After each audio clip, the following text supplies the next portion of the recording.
And quickly before we get into this video, I'd like to give a shout out to Ahead for sponsoring this video. If you guys want to pick up cheap and reliable Rocket League items on one of the most trusted sites on the internet, make sure you actually check them out. First link in the description.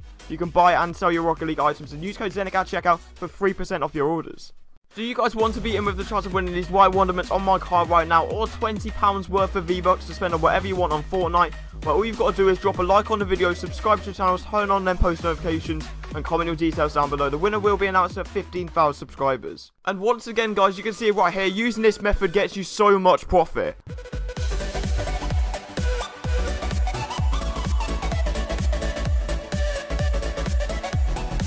Alright guys, welcome back to the channel, and today I'm bringing you another Rocket League Nothing Something episode of me going all the way from one PCC crate all the way up to the brand new Dissolver mystery decal. So the last episode of this series I uploaded just a couple days ago did absolutely incredible. The support on it was insane, and if you haven't already, make sure you go watch that video and then come back to this one, as it will make a lot more sense of where I'll come from. But basically, we left off last episode of being on a few painted exotics that were very hard to sell, and a load of different other items. So this episode I'm going to tell you another few tricks of how you can make a lot of profit. We are also incredibly close to getting 14,000 subscribers, so if you guys are new watching this video, make sure to click that subscribe button right now to keep up to date with every single video I upload. And without further ado, let's get straight into this Nothing Something episode. I hope you guys enjoy. So the very first trade of the episode is me selling some more victory crates and the ads I got last episode, which were the limiteds I really didn't need. They're obviously incredibly hard to sell. They don't sell for anything at all.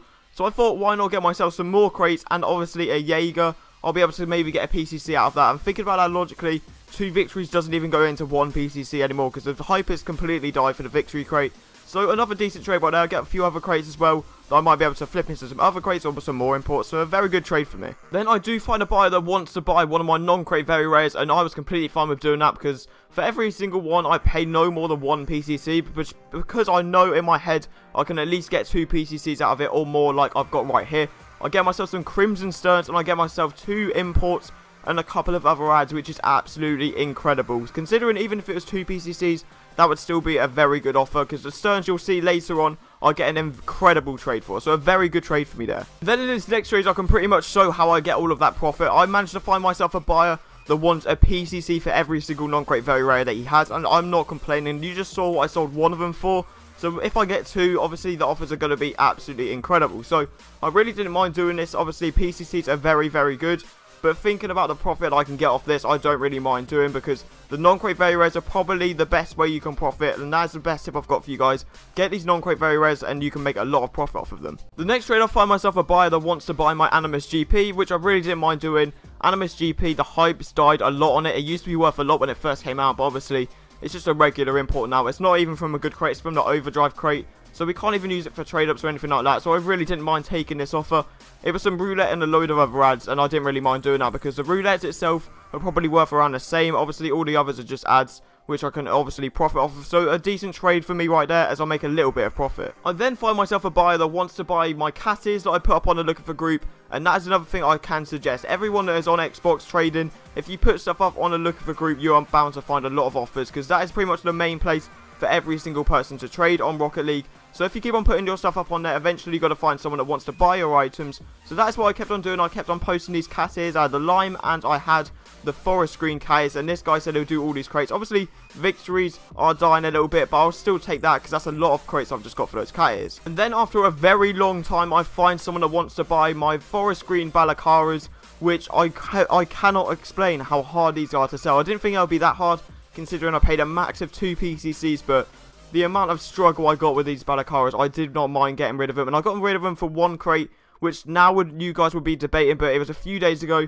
So don't you worry, I make myself a decent amount of profit. And you will see later in this episode the amount of stuff I get for this Triumph crate. So a decent trade in the end. I then found myself in a trading lobby, which is obviously one of the best ways to profit. I put up my Crimson Sterns, and this guy said he's very interested in getting them. And that's another thing as well.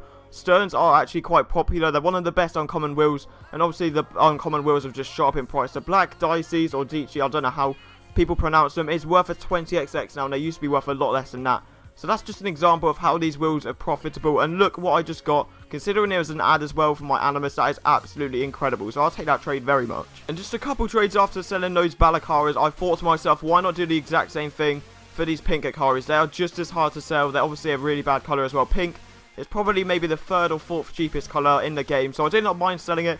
and I got myself one of the new crates, which at the time was worth like half a Tora, so I think it was a decent trade at the time.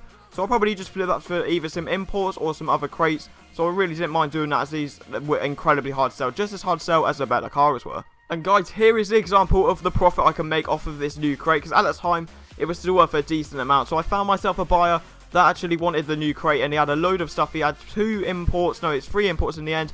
He put in a regular Dom GT that was from the CC1, then he put in 2 PCC ZSRs, which is nearly a Tora itself, and then he added all of those crates. So in the end, I got that pretty much for the Balakaras, which is absolutely incredible. Balakaras I would not go near them unless you're paying at least 1 PCC, so a decent trade right there. And then in the exact same trading lobby, this guy wanted to buy some more crates off me, so I put up all the crates that I had, and he just put in a load of random exotics and imports that he had in his inventory. He put them all up, and it actually ticks up, and I gave him these crates that I didn't really need at all. They're not good crates at all. They're not PCC Nitro, stuff like that. So I really didn't mind doing this and getting myself all those exotics and imports. I can sure get them into different crates or maybe into BMDs in the next episode. So that's an incredibly good trade to finish on. So that is all the trades I've got for this episode. I hope you guys did enjoy it, and I think I made a decent amount of profit. Probably about the same amount of profit as I made last episode, which I can't complain about. I got rid of all of those hard wheels, and I've got them into new crates, which I can trade into BMDs and stuff like that. So I'm very happy with how I've done in this episode. And if you guys don't know already, Leighton and Sexy Dishwasher are both doing the exact same series, going from 1 PCC crate all the way up to the brand new Dissolver Mystery Decal. You can check out their links in the description. Go subscribe to their channels and check up on how they're doing. And if you guys have enjoyed this video, make sure to smash that like button. 300 likes, and I'll bring out the new episode very, very soon, probably in a couple days. And also, if you guys are new, we are very close, like I said, to 14,000 subscribers. So subscribe if you are new. Slap that notification bell to be notified whenever I upload a brand new video. And I'll see you guys next time.